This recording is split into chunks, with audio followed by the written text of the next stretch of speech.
Hujan rudal diciptakan pasukan Rusia di posisi angkatan bersenjata Ukraina.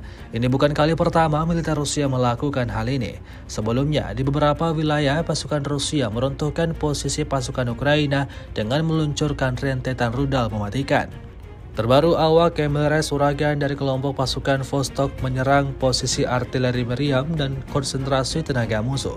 Rekamannya diunggah di akun Telegram ET Moderasi pada Jumat 10 Januari 2025. Dapat dilihat dalam rekaman, peluncuran rudal yang terhitung lebih dari 5 kali tersebut berhasil memporak-porandakan titik pertahanan Ukraina. Hingga video ini beredar, beragam respon diberikan warganet.